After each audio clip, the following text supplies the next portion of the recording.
तीसरी लहर कोरोना की संभवतः 1-1.5-2 महीने में आ सकती है। इसके चलते आज मैंने जिला प्रशासन से आग्रह किया है कि पूरी तैयारी हम लोग समय रहते कर लें, क्योंकि जो भयानक दृश्य हमने सेकेंड वेव में देखे थे वो रिपीट ना हो, इसलिए पूरी तैयारी, चाहे वो ऑक्सीजन कॉन्सेंट्रेटर्स की हो, सिलेंडर्स की हो, आईसीयू बेड्स की हो, ऑक्सीजन के प्लांट हम लोग ने लगाए हैं और पूरे प्रदेश में सैकड़ों प्लांट्स हमने लगाए हैं ताकि हमारी कैपेसिटी बढ़े ऑक्सीजन सप्लाई की।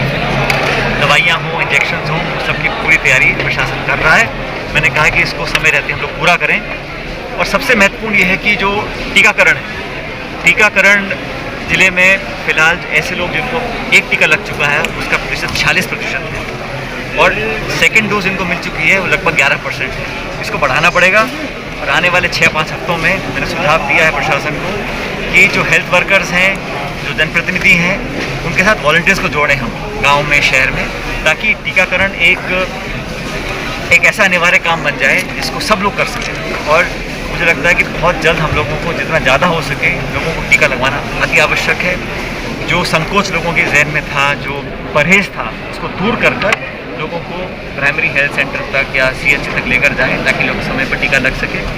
टीके की जो उपलब्धता है उसमें निश्चित रूप से कमी है। केंद्र सरकार ने जितना करना चाहिए था किया नहीं है। और जो भयानक दृश्य हमने देखे देश भर में, इतनी लाशें, इतनी मौत, और बड़ा आश्चर्य मुझे हुआ जब केंद्र सरकार बोलती है कि ऑक्सीजन की किल्लत से कोई मौत नहीं हुई। ये अव्यवहारिक है और ये इतने लाखों परिवार जिन्होंने अपना परिजन खोए हैं उनके साथ मैं समझता हूँ एक तरह से अन्याय है इस बात को बोलना, क्योंकि सच्चाई को कबूलना चाहिए। और केंद्र सरकार बोलती है कि राज्य सरकार ने कुछ लिख के हमको नहीं दिया है, तो सिर्फ आंकड़े इकट्ठे करने का काम सरकार का नहीं है, उनको एक श्वेत पत्र जारी करना चाहिए। और अंतर्राष्ट्रीय एजेंसीज बोलती हैं इतने लाख मौत हुई हैं, जो मौतें हुई हैं उनको स्वीकार कर इसको सुधारना चाहिए ताकि भविष्य में ऐसी परिस्थिति पैदा ना हो। और मेरा तो ऐसा मानना है कि केंद्र सरकार लगातार ऐसे मुद्दों पर ध्यान केंद्रित करती है, चाहे वो पेगासस का सॉफ्टवेयर का जासूसी का मामला हो, चाहे वो विवाद पैदा करने वाली बात हो, चाहे वो कोरोना में जो खामियां हुई हैं उसको अस्वीकार करने की बात हो। देश में जो 10 दिन तक मुहिम हम लोगों ने चलाई, कांग्रेस पार्टी ने आम जनता की आवाज़ को उठाया। आज पेट्रोल डीजल 100 रुपये लीटर बिक रहा है, गैस का सिलेंडर 900 रुपये का है, महंगाई आसमान छू रही है, अर्थव्यवस्था चरमरा गई है। और केंद्र सरकार बजाय उसका संज्ञान लेकर लोगों की आर्थिक मदद करने के बजाय लगातार ऐसी राजनीति करने पे माला है जहां टकराव की स्थिति पैदा हो। और पार्लियामेंट के अंदर भी चर्चा से मना करते हैं। हम लोगों ने कहा, राहुल गांधी जी ने कहा कि पेगासस का जो अंतर्राष्ट्रीय एक ऐसा सॉफ्टवेयर है जो सिर्फ सरकारें खरीद सकती हैं और जिन लोगों के नाम सूची में आए जिन पे आप जासूसी कर रहे हैं, उसके लिए सुप्रीम कोर्ट मॉनिटर्ड एक जांच होनी चाहिए। वो जांच से बच रहे हैं। अगर छिपाने का कुछ नहीं है तो जांच ना करने का क्या मतलब है? तो तमाम इश्यूज देश के सामने हैं, पब्लिक समझ रही है। और मुझे लगता है कि ये वास्तविकता भी है कि देश भर में भारतीय जनता पार्टी को राष्ट्रीय स्तर पर राजनीतिक चुनौती अगर कोई दे सकता है तो कांग्रेस पार्टी दे सकती है। ये बात सही है कि हम कुछ चुनाव हारे हैं, कुछ जीते हैं राज्यों में, लेकिन as a political party Bhajpa का मुकाबला करने के लिए कांग्रेस ऐसा विकल्प है जो देश में जिसको चुनौती देकर हरा सकता है। लोग बेरोजगारी, महंगाई, महामारी, अर्थव्यवस्था, किसानों के खिलाफ जो कानून बनाए हैं, इन सब बातों को देखकर पीड़ित है, बदलाव चाहती है और बदलाव और बेहतर विकल्प कांग्रेस ही दे सकती है। सर, आज बैठक की किस तरीके के निर्देश दिए? DLOs की आज बैठक ली आपने जिले को लेकर? अधिकारी सब मैंने बुलाए थे। हम चाह रहे थे कि जो विकास के काम, जैसे शहर के अंदर RUIDP का काम अटका हुआ था, बहुत दिनों से काम चल नहीं रहा, उसमें विलम्ब हुआ था, उसको पूरा करें। बिजली की कटौती ग्रामीण क्षेत्र में काफ़ी हो रही है, शहरों में कटौती हो रही है। तो जो फीडर्स हैं, जो इंफ्रास्ट्रक्चर है, तार लटके हुए हैं, इन सब का सुधार करने के लिए मैंने एक मीटिंग का आग्रह किया है कल्ला जी से। वो गुरुवार को मीटिंग कर इन सब बातों को लेकर बहुत जल्द सुधार में करवाएंगे। शहरी विकास, ग्रामीण विकास, नरेगा के काम, लोगों को आजीविका प्रदान कराना, इन सब इश्यूज़ को लेकर आज मैंने मीटिंग ली है। पुलिस और प्रशासन सब अधिकारी मौजूद थे। जनता के सहयोग के साथ हम चाहते हैं कि टोंक के अंदर व्यवस्थाएं और बेहतर हो जाए। सर, तीसरी लहर में आपके क्षेत्र में टीकाकरण के मामले में टोंक पिछड़ रहा है, क्या कारण है इसका? किसको दोषी मानते हैं? ऐसा है कि टीका जो है, पहली बात तो हम कहते थे कि टीका पहली बार ऐसा हुआ है आज़ादी के बाद कि यूनिवर्सल वैक्सीनेशन केंद्र सरकार नहीं करा रही है।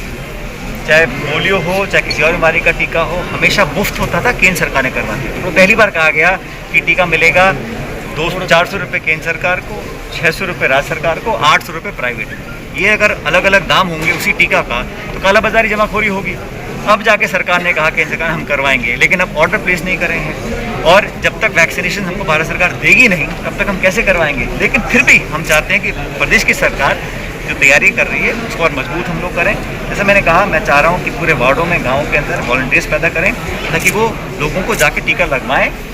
टीका लगाना सिर्फ उनके लिए नहीं है जो लोग बीमारी से बचना चाहते हैं, हमारे खुद के लिए ज़रूरी है।